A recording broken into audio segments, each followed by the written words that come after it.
Angiography द्वारा एक छोटी सी वायर और कैथेटर द्वारा हम ब्रेन में अंदर जाते हैं और क्लॉट को सक करके निकाला जाता है। नमस्कार, मेरा नाम डॉक्टर कौरभी झाड़े है। मैं वेस्क्युलर एंड इंटरवेंशनल रेडियोलॉजिस्ट हूँ पुणे से। आज हम एक बहुत ही गंभीर टॉपिक के बारे में यहाँ पे डिस्कस करने वाले हैं, जिसका नाम है ब्रेन स्ट्रोक। ये सिर्फ आपकी ही लाइफ नहीं, जिन्हें स्ट्रोक हुआ है उन्हें भी अफेक्ट करता है और पूरी फैमिली को भी अफेक्ट करता है। सो बेसिकली ब्रेन स्ट्रोक में होता क्या है, जो पेशेंट होता है वो पैरालाइज हो जाता है, वो बेड रिडन हो जाता है और उस वजह से उनकी पूरी फैमिली भी वो पेशेंट को सब पर डिपेंडेंट हो जाता है और इसका बहुत ज्यादा इम्पैक्ट होता है पूरी फैमिली पे। बेसिकली ब्रेन स्ट्रोक होता क्या है और ये क्यों पैरालिसिस कॉज करता है। ब्रेन स्ट्रोक जब होता है वो पार्ट ऑफ ब्रेन, जो पर्टिकुलर पार्ट डैमेज हो रहा है, वहाँ पे ब्लड सप्लाई नहीं जा पा रहा है और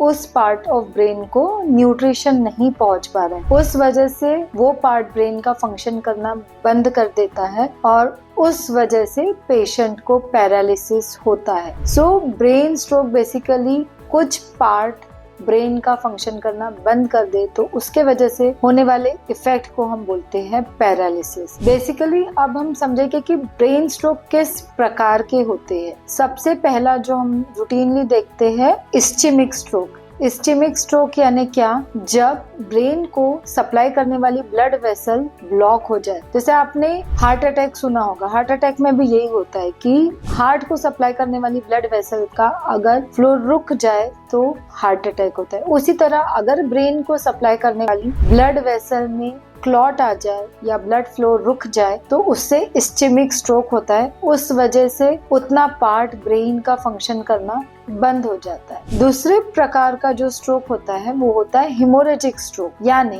ब्रेन को सप्लाई करने वाली ब्लड वेसल कहीं पे फट जाती है। इसका कारण कुछ भी हो सकता है, बीपी, इंजुरी, तो वहां पे ब्लड जमा हो जाता है, रक्तस्राव होता है, तो इसको कहते हैं हेमोरेजिक स्ट्रोक। और एक स्ट्रोक माइनर स्ट्रोक, जैसे आपने सुने हैं माइनर अटैक आया था, उसी तरह ब्रेन का भी माइनर अटैक हो सकता है जिसको हम वार्निंग साइंस बोल सकते हैं। इसको हम मेडिकल टर्म में बोलते हैं ट्रांजिएंट इस्चेमिक अटैक। यानी बहुत बार कुछ लोगों को ऐसा होता है कि आंखों के सामने अचानक अंधेरा आया या सेकंड्स के लिए हाथ एकदम ढीला पड़ गया या अचानक चक्कर आया, तो ये सारे सिम्टम्स होते हैं ट्रांजिएंट इस्चेमिक अटैक के। ये वार्निंग साइंस होती है मेजर स्ट्रोक की। ये समझ के लेना बहुत जरूरी है कि स्ट्रोक क्या होता है, किस प्रकार के होता है और पेशेंट क्या महसूस कर सकते हैं स्ट्रोक में। सो चलिए अब हम समझते हैं, जब लेफ्ट साइड का ब्रेन डैमेज होता है तो क्या तकलीफें हो सकती है। लेफ्ट साइड का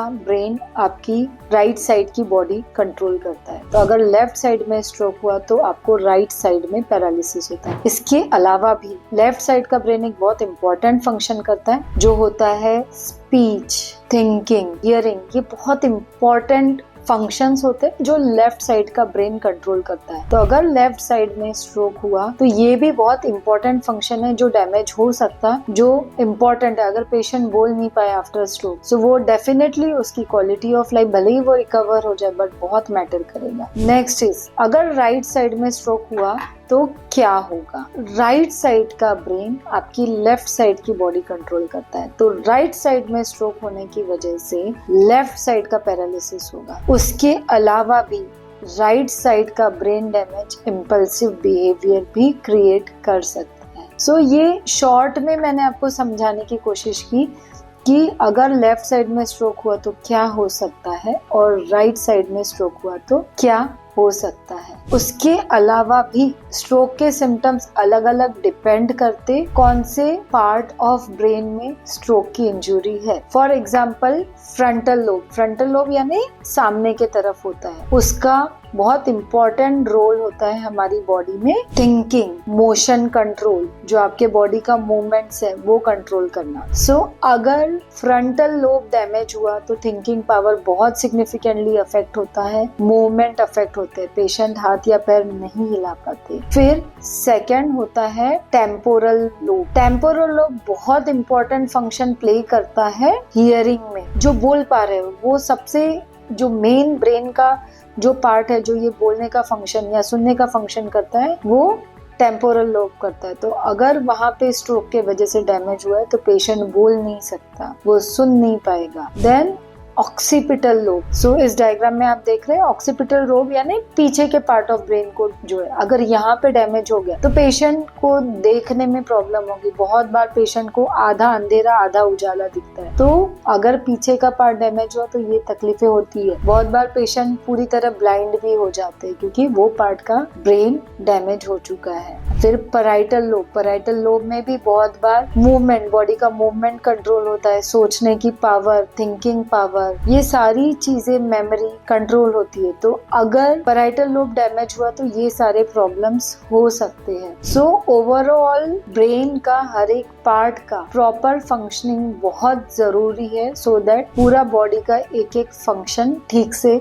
चल सके। और स्ट्रोक के ट्रीटमेंट में यही सबसे इम्पोर्टेंट होता है कि हम जो पार्ट ब्रेन का बचा सके हम बचाने की कोशिश करते हैं। स्ट्रोक के सिम्टम्स क्या क्या हो सकते हैं, इसमें कौन से पार्ट का ब्रेन डैमेज हुआ है उस तरीके से अलग अलग प्रकार के सिम्टम्स हो सकते हैं। सबसे कॉमन है हाथ या पैर का ढीला पड़ जाना, मुंह टेढ़ा होना, आंखों के सामने अंधेरी आना, चक्कर आके गिरना या हेडेक होना। ये बहुत ही कॉमन सिम्टम्स है स्ट्रोक के और इसको वार्निंग साइंस भी कहा जाता है। अगर ये आपके आजू बाजू में या किसी को देखे जा रहे हैं तो आपको अलर्ट रहना है। अभी हम एक डिटेल में समझेंगे कि इसका ट्रीटमेंट और रिकवरी कैसे होती है। अगर आपके आजू बाजू में कोई स्ट्रोक के पेशेंट दिख रहे हैं तो उसे टाइम वेस्ट न किए बगैर तुरंत आपके नियरेस्ट स्ट्रोक रेडी हॉस्पिटल में लेकर जाना जरूरी है। मैं स्ट्रोक रेडी हॉस्पिटल इसलिए बार बार बोल रही हूँ क्योंकि स्ट्रोक रेडी हॉस्पिटल एक ऐसा हॉस्पिटल होता है जहाँ पे उसका बेसिक से लेके एडवांस ट्रीटमेंट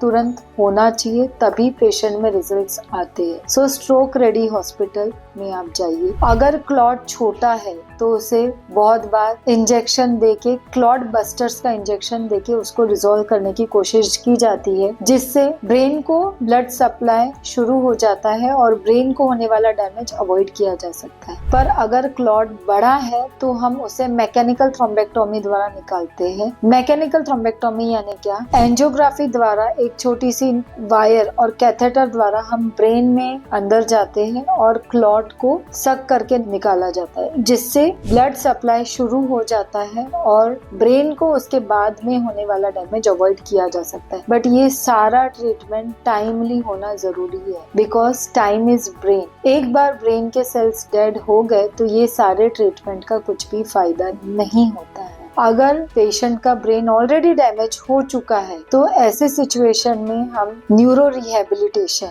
जिसमें डिफरेंट फिजियोथेरेपी एक्सरसाइज द्वारा ब्रेन को स्टिमुलेट किया जाता है, जिससे ब्रेन में रिकवरी के चांसेस बढ़ते हैं। इसके अलावा मेडिकेशन, जिसमें खून पतला का दवाई जो पेशेंट को हम चालू रखते हैं, जिससे फिर से क्लॉटिंग वगैरह ना हो, ये सारी प्रिकॉशन ली जाती है। सो ये सारे नटशेल में ट्रीटमेंट होते हैं स्ट्रोक के। स्ट्रोक का ट्रीटमेंट डिपेंड करता है पेशेंट कितने जल्दी हॉस्पिटल में आ सके, और जितने जल्दी हॉस्पिटल में अगर पेशेंट पहुंच रहा है तो उतनी ही फास्ट रिकवरी होती है। सो दोस्तों, स्ट्रोक ये बहुत ही गंभीर बीमारी है। ये सिर्फ पेशेंट को नहीं अफेक्ट करता, उसकी पूरी फैमिली को इम्पैक्ट करता है। और इसका अगर हम टाइमली ट्रीटमेंट करवाएंगे तो पेशेंट की रिकवरी फास्ट होगी और वो किसी पर डिपेंडेंट नहीं रह पाएगा। So stroke, time is brain, so you have to act fast. इस टॉपिक रिलेटेड आपको और कुछ इन्फॉर्मेशन चाहिए तो आप नीचे दिए हुए नंबर पे मुझे कांटेक्ट कर सकते हैं।